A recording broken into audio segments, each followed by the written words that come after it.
pessoal, sejam muito bem-vindos a mais um episódio da série Editais Milionários. Hoje estou aqui com o Mário Viana. Mário, dá um oi aí para o pessoal. Olá, pessoal, boa tarde. Já vou agradecendo a presença de todos vocês aí nesse bate-papo aqui com a professora Flávia e agradecendo também a nossa professora Flávia mais uma vez pela ajuda aí. Boa tarde a todos, hein? Obrigado. Então vamos lá, pessoal, qual é o edital que eu trouxe aqui hoje, né? Que a gente vai bater um papo aqui sobre esse primeiro edital. Esse edital que eu trouxe aqui, ele acontece, é um pregão eletrônico, tá no valor de 5 milhões de reais, que ele acontece lá no sistema do Banco do Brasil. Como assim Banco do Brasil? O Banco do Brasil é o provedor onde vai acontecer exatamente esse edital aqui, ainda não aconteceu, então eu peguei um edital futuro, tá aqui, ó, programado para o dia 10 de novembro, então quem aí, ó, for desse ramo aqui, já aproveita. E no que consiste esse edital aqui, Mário? Olha só, é para a prestação de serviços e também fornecimento de produtos da Microsoft. Agora, por que eu trouxe esse edital aqui especificamente? É muito interessante esse edital, porque ele é um pregão eletrônico que acontece pelo tipo de critério de julgamento, maior desconto global. Então é assim, Mário, hoje a gente sabe que o pregão, ele basicamente, o pregão, a gente não tem tipos técnicos em pregão. O que é tipo? Vamos começar, né? Iniciando aqui. É como vai ser julgada a proposta. Então, às vezes a pessoa fala, mas como é que vai ser julgada a minha proposta? Então, a gente chama de critério de julgamento ou de tipo de licitação a forma pela qual a proposta vai ser julgada. Então, normalmente no pregão é pelo tipo menor preço. Como assim? Todas aquelas propostas, a gente vai verificar se as propostas atendem ao edital. Então, olha só, estou pedindo esse celular aqui. Vamos ver se tem exatamente as especificações desse celular.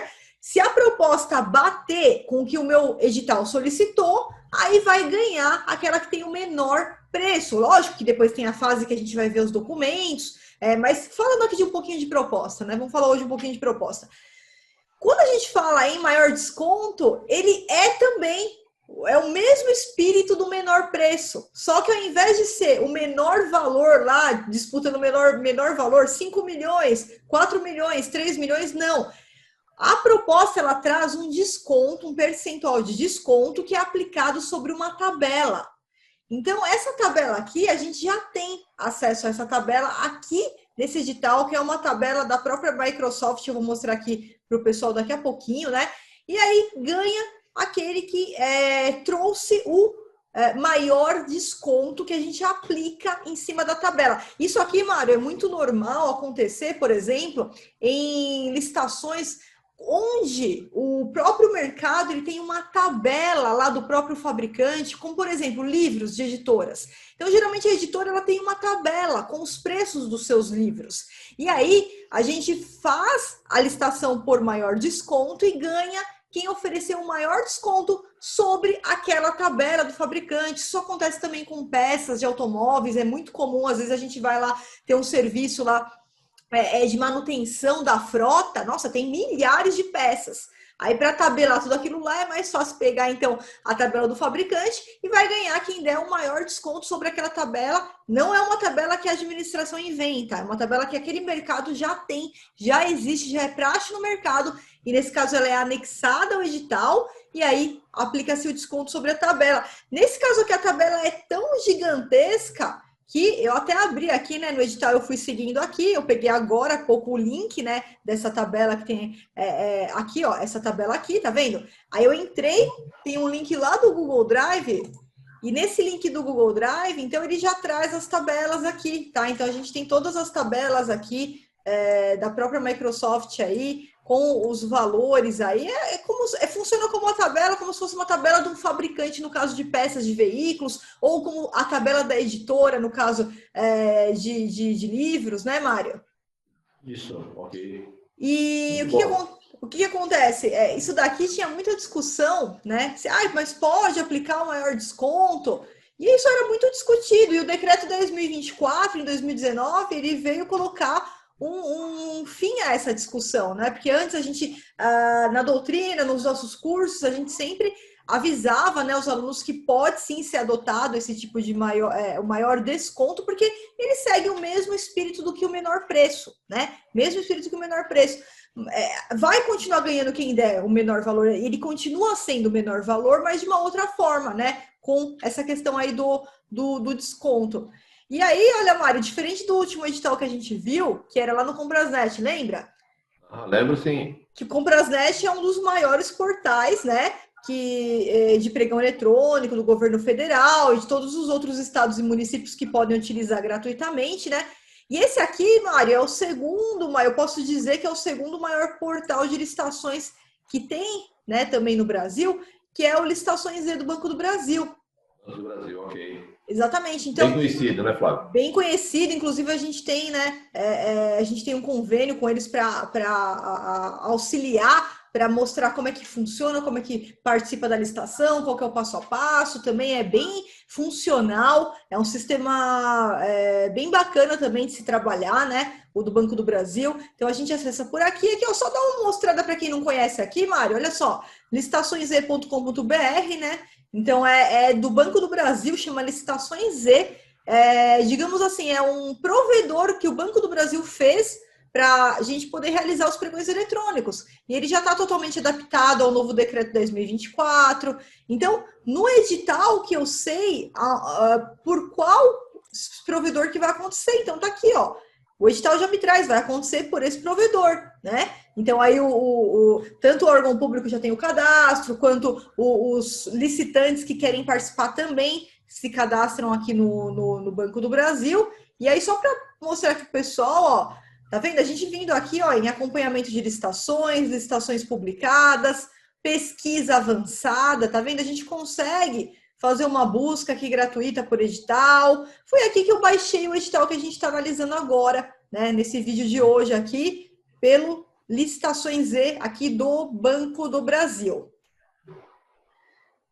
Então, o que mais aqui que a gente tem para mostrar hoje? Bom, pessoal, então, esse tipo de licitação aqui ele é bem bacana mesmo, tá? Essa é uma licitação, né? A gente pode falar que é uma licitação milionária, 5 milhões aí, mas é uma ata de registro de preço, né? É um sistema de registro de preços, então funciona normalmente como um SRP, quer dizer, depois que a gente ganha a licitação, a gente assina a ata de registro de preços e ela tem lá durante 12 meses, ela fica funcionando na medida que os órgãos necessitarem dos serviços ou dos produtos aqui, ele vai entrar em contato com o beneficiário da ata, vai emitir uma nota de empenho, uma ordem de compra e vai fazer aí a solicitação desse serviço ou desse produto, né, que eles necessitam. Mário, eu tô achando você muito quieto hoje. O que aconteceu? Eu tô prestando atenção para aprender direitinho isso daí. Tá um pouco deprimido aí por causa da pandemia? O que aconteceu hoje? Não. Só tô prestando atenção, professora. Geralmente o rapaz aí fala pelos cotovelos, não sei o que aconteceu hoje, ele tá quieto aí, tá desconfortável, tá com sono, o que aconteceu aí? Mas é uma licitação diferente, né, Flávia? Já que você está querendo escutar eu falar alguma coisa, é um pouco diferente esse maior desconto, né? Não é uma coisa muito costumeira, né? Maior desconto, assim. Até antes de 2019, apesar de já ser utilizada bastante, por exemplo, né, nesses casos que a gente tem uma tabela mesmo do mercado, como eu citei, fornecimento de peças, de livros, de editora, sempre ficava o pessoal com a pulga atrás da orelha, né? Mas será que eu posso usar ou será que eu não posso? Aí a gente tinha que fundamentar na doutrina, na jurisprudência, e agora o decreto 2024 ele realmente veio para tirar essa dúvida. Então, ele deixou clara a possibilidade para não ter medo, mas é diferente porque não é qualquer caso que a gente aplica, é um caso que já tem que existir uma tabela do fabricante, né? Aquele mercado está acostumado a trabalhar com uma tabela. Então, aí que vai... Oi? Desculpe interromper, só uma colocação. Por exemplo, manutenção de veículos com fornecimento de peças, me parece que seria também uma situação dessa, né? Exatamente isso. Aí o que acontece? O edital ele traz um valor da mão de obra, né? Da mão de obra. Então tem que trocar a peça X lá do veículo. Ele traz o valor da mão de obra e em relação às peças, a gente aplica o maior desconto sobre a tabela do fabricante. Então, a gente tem, nossa, editais de manutenção de veículo, a gente tem editais calhamaços de documentos, porque são exatamente essas tabelas, né? A tabela do fabricante com todos os valores da peça, daquela frota, daquele tipo de frota. E aí trocou uma peça, vamos ver qual que é o valor, qual que foi o desconto aplicado na peça e mais a mão de obra, né, de quem fez lá a manutenção, de quem ganhou a licitação, obviamente, para prestar esse tipo de serviço, né? Tá. Flávia, obrigado pela resposta aí. Mais uma dúvida. Eu sou uma microempresa, uma pequena empresa, tá? Esse edital ele é em torno de 5 milhões. Eu posso participar? Eu sou um analista de uma microempresa, uma pequena empresa. Eu posso participar? Certo. Então, Mário, essa pergunta é muito interessante, né? Por quê? Às vezes as pessoas elas têm a seguinte dúvida: poxa, eu não vou conseguir participar de uma licitação milionária porque eu estou enquadrado como micro, como pequena empresa. Para responder a dúvida, eu vou até que puxar, Mário, para ficar mais didático aqui a nossa aula, tá? Eu vou puxar aqui, ó. Lei complementar número 123. Só para quem está iniciando na área, não conhece, às vezes não está muito habituado com os termos, então para deixar bem claro aí o que a gente vai falar.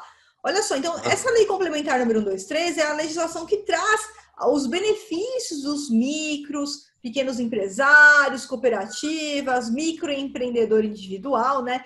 E aí o que acontece? Uma ME, uma EPP, uma micro pequena empresa. A gente vem aqui para o artigo 3º e a gente tem o limite de valor que ela pode oferir, tá? Que ela pode oferir no ano calendário. Então, olha só, se uma microempresa extrapolar, para eu ser microempresa, eu tenho que oferir a receita bruta igual ou inferior a 360 mil reais, quer dizer, até. Extrapolei isso, eu vou passar a ser uma empresa de pequeno porte, uma EPP, porque a EPP ela pode oferir até 4 milhões e 800 mil reais, né? Então, até esse patamar, eu continuo sendo EPP. Quando eu extrapolo isso daí, você, então, vai sair do enquadramento de uma empresa de pequeno porte, que agora você é uma média, uma grande empresa. Então, assim, Mário, nada impede... Então, desculpa, Flávia, então, essas empresas não podem participar, então? Não, vamos lá. Desse limite? Pode, vamos lá. Então, aí o que acontece?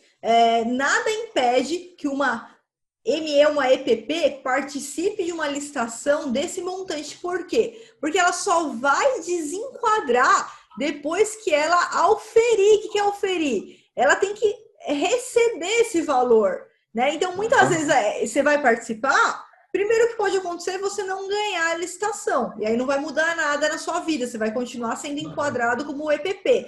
Mas se você ganha a licitação, então olha só, é uma ata de registro de preço, 5 milhões, mas é uma ata de registro de preço. Então eu ganhei a licitação, aí eu vou começar a fornecer. Opa! Quando eu extrapolar os 4 milhões e 800 mil, eu tenho que ir lá na Receita, fazer o meu desenquadramento, e aí sair do Simples Nacional, caso eu estivesse no Simples Nacional, né, que é facultativo, mas sair do Simples Nacional e ir para um regime tributário comum, tá? Então, você pode participar? Pode, mas quando você desenquadrar, assim que você extrapolar, o empresário tem o dever de ir na Receita Federal. Isso, exatamente. Inclusive, os editais, Mari, eles já estão trazendo até essa orientação até que a gente dá para os nossos alunos, já trazer uma orientação, né? Que nesse caso, se for uma EPP, ela pode participar, mas assim que houver o desenquadramento, ela tem o dever de informar os órgãos, por exemplo, a Receita Federal, fazer o desenquadramento, e que se ela não fizer, de repente está lá no meio do contrato, e ela não fez isso, o próprio contratante, o próprio órgão público, manda uma notificação, um ofício para a Receita Federal, para a Secretaria da Receita Federal, informando, ó, esse sujeito aqui está cometendo que é a questão tributária, né? Essa aqui já é uma parte tributária, que a gente tem que estar de acordo, né? É uma legislação mais tributária essa daqui do que de licitação propriamente dita, né? A gente usa poucos artigos dessa lei complementar, mas é mais a parte tributária mesmo, parte contábil, né? Então pode participar, mas extrapolou, tem um limite aqui, né? Tá aqui aqui nos parágrafos aqui mais para baixo, que se você extrapolar, tá? Até 20% de 4 milhões e 800, né? Até 20%, que você desenquadraria no ano seguinte. Mas se você extrapolar mais que 20% desses 4.800.000, já no mês seguinte você tem que estar desenquadrado. Extrapolou, já desenquadra para não ter problema com os órgãos aí, né? Ok. E aí, Mário, que eu esqueci de falar também, ó, vamos voltar aqui para o nosso edital. O modo de disputa também que eu trouxe, que é um pouquinho diferente, que a gente acabou não falando nos outros episódios aqui. Então, esse edital aqui especificamente, ele vai acontecer pelo modo de disputa aberto e fechado. Isso daqui, então, são novidades do Decreto 10.024. Quem está começando agora não está habituado ainda com esses novos termos aí. Então, a gente tem agora 2 tipos de disputas, tá? Nesse aqui, eu vou só falar rapidamente do modo aberto e fechado. E a gente tem também o modo aberto, que é um outro tipo de disputa. Aí, eu já até deixei aqui, ó. Deixa eu pegar aqui meu bloquinho de notas, tá? Como que acontece, Mário, o modo aberto e fechado? Então, no dia que está marcado para acontecer o pregoeiro vai lá, abre, verifica as propostas, ele faz um exame preliminar de conformidade, quer dizer, ele dá uma olhada nas propostas que foram inseridas no sistema, se elas realmente trazem o objeto que esse edital solicitou, né? Você está lá licitando laranja e aparece uma proposta oferecendo banana, eu vou desclassificar na hora. Então, dá esse exame de conformidade preliminar, ver se as propostas trazem, né, o objeto que foi solicitado, e aí ele vai abrir para a etapa de lances. Como é que funciona, Mário, hoje, o modo aberto e fechado no pregão eletrônico? Funciona da seguinte forma, e aí os sistemas já estão adaptados para isso aqui, tá? A gente tem primeiro uma etapa aberta, tá? Uma etapa aberta. O que significa a etapa aberta? Que durante 15 minutos fixos, o pregoeiro vai abrir e todo mundo vai poder dar os lances. Durante 15 minutos fixos, tranquilo, fica aberto lá, respira fundo, pode dar os lances. Acabou esses 15 minutos, a gente vai para os 10 minutos de iminência. Então, o que é esses 10 minutos de iminência? Que acabou os 15 minutos fixos, automaticamente a gente entra num até 10 minutos. Quer dizer que pode fechar aqui no primeiro segundo, pode fechar no primeiro minuto, ou pode escoar inteiramente os 10 minutos. É até 10 minutos. Então, aqui, ó, é sem interferência humana, tá? O sistema ele pode fechar a qualquer momento, mas não vai acabar aí. Essa é a diferença do novo decreto, que antes, foi para o aleatório, acabou. Quem conseguiu dar lance no último segundo, ganhou. Era um jogo de sorte. Agora não é mais. Porque apesar da gente ter ainda esses 10 minutos aqui de iminência ou de encerramento aleatório, como a gente chama, acabou isso aqui, a gente vai para a segunda etapa, que é a etapa fechada. Então, depois que acaba essa primeira etapa de lances, vem para uma segunda etapa de lances, que é a etapa fechada, por isso que eu chamo modo aberto e fechado, porque a gente pode dividir no meio mesmo essas 2 etapas, onde o primeiro colocado, né, dessa etapa aberta aqui, o primeiro colocado, e todos aqueles que apresentarem, que ficarem num patamar de até 10% em relação ao primeiro, eles vão ter uma nova chance. Durante 5 minutos, vai aparecer lá na tela dele, ele vai poder digitar um lance durante 5 minutos, aparece lá, ele digita o lance, é sigiloso. Quer dizer que durante 5 minutos, eu não sei quem é que está mandando o lance, eu não sei qual é o valor que os meus concorrentes vão mandar, os que foram para essa etapa fechada.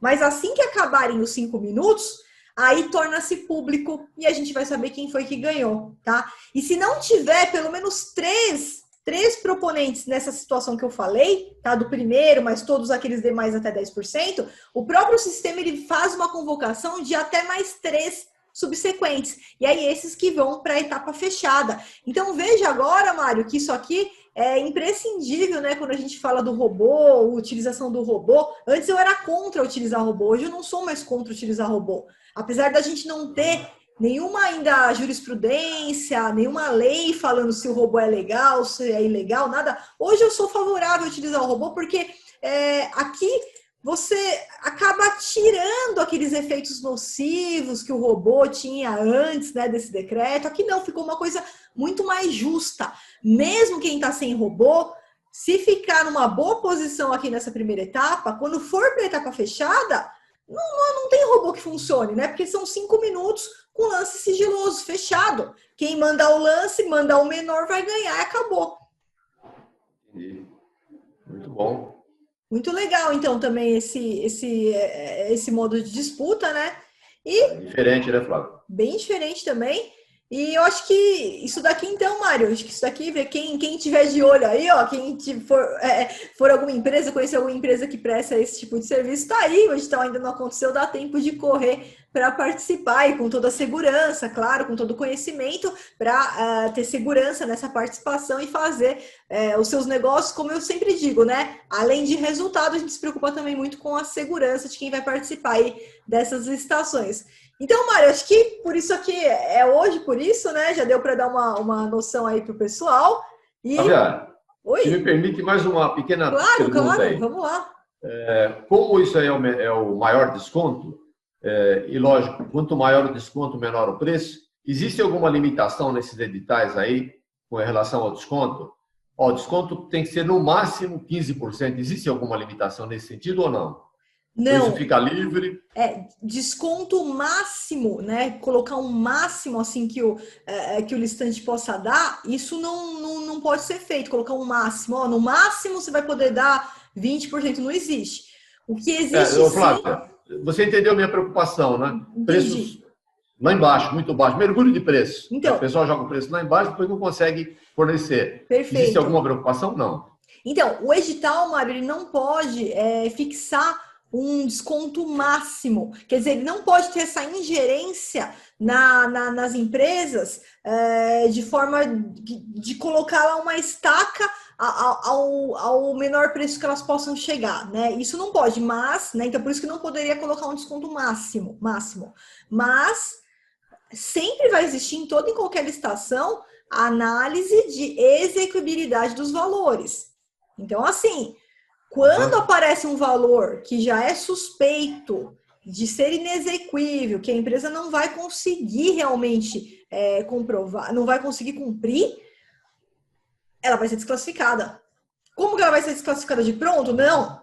Vai passar por uma diligência. Então, tudo isso é motivado pelo órgão público. Por que esse valor é inexequível? Porque não tem como fazer o fornecimento desse produto nesse valor aqui, porque teria um prejuízo, nem os custos não estão cobertos. Poxa, se nem os custos não estão cobertos, então aquele fornecedor está trabalhando com prejuízo? Não. Então tem coisa errada, ele não vai cumprir, né? Isso daí vai dar problema. Então, nesse caso, abre-se como se fosse uma diligência, é feito um estudo, né? Pregoeiro provavelmente, nesse caso aqui, vai precisar contar com a ajuda aí da área demandante, do pessoal que tem o conhecimento técnico desse tipo de objeto aqui, especificamente, se ele não tiver.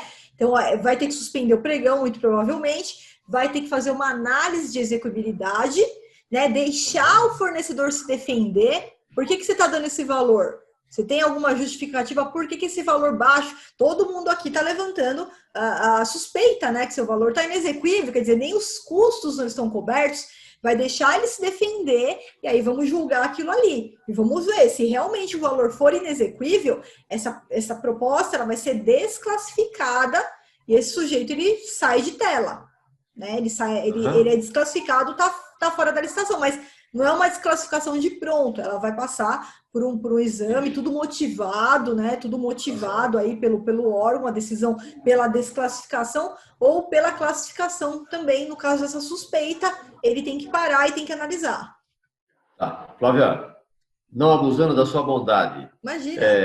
O uso do sistema do registro de preços numa licitação dessa, né? Do sistema de registro de preços, ele é benéfico para esse tipo de licitação, né? Porque a gente sabe que é uma sistemática interessante o SRP, né? Ele é benéfico. E, em linhas gerais, como funciona isso daí, se não tivesse o SRP? O SRP, como é que funciona aí? Perfeito. Com certeza ele é benéfico porque é um objeto que a gente não tem uma certeza absoluta do quanto realmente será utilizado. Então, a gente utiliza conforme a demanda, né? A gente utiliza conforme a demanda. Então, surgiu a necessidade agora, a gente vai pedir o fornecimento de X, ou do próprio serviço aqui de licença, né? Vai pedir aqui tal coisa. Então, como a gente não tem uma certeza taxativa da demanda que será utilizada, ele é muito benéfico, porque aí exatamente uma utilização sobre a demanda. Aí que muda, né? Porque se fosse sem o sistema de registro de preços, respondendo a sua pergunta, ele teria que fazer a contratação total ali, do que foi solicitado, né? Sempre observando, Mário, lá as regras do contrato administrativo. Como é que funciona sem SRP? Terminou a licitação, formaliza o contrato administrativo.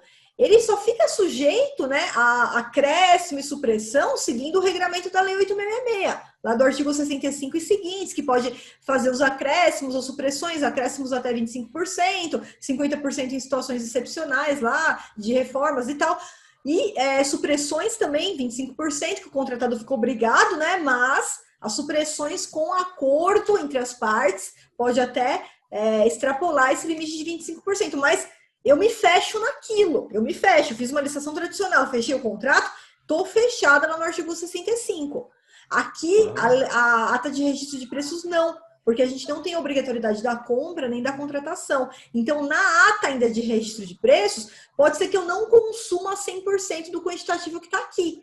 Agora, a partir do momento que a gente formaliza o contrato, aí aquele contrato se vincula, mesmo que ele veio oriundo de uma ata de registro de preço, não interessa. Contrato é igual em todo lugar. Contrato da ata de registro de preços vai seguir a Lei 8.666 e vai estar sujeito aos mesmos quantitativos que eu falei, lá do artigo 65, acréscimos, supressões, tudo igual. Mas na ata ainda não. Quando a gente ainda está na ata, ainda não formalizou, né, o contrato, na ata eu vou podendo fazer as solicitações conforme a demanda, conforme a necessidade, né? Isso é muito importante para o órgão também.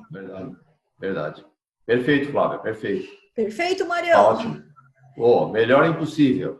Então, muito legal, muito obrigada aí pela sua participação, novamente me aguentar aqui. E obrigada a você que está aí participando com a gente. Deixa aqui embaixo seu comentário, deixa seu like se você gostou desse vídeo. Não se esquece de se cadastrar aqui no nosso canal, ativar as notificações no sininho para você não perder nenhum vídeo que for publicado, não ficar de fora aí de nenhuma dessas informações. Mário, muito obrigada aí pela sua participação. Eu que agradeço, professora Flávia. Agradeço a todos que participaram aí. Pessoal, não esqueçam de participar dos nossos cursos, hein? Tá? Então, agradeço a todos vocês que participaram aí, que assistiram, e agradeço a nossa professora Flávia mais uma vez pela aula maravilhosa. Obrigado, Flávia. Muito obrigada, Marião. Até a próxima aí. Tchau, tchau. Agradeço. Até a próxima. Tchau.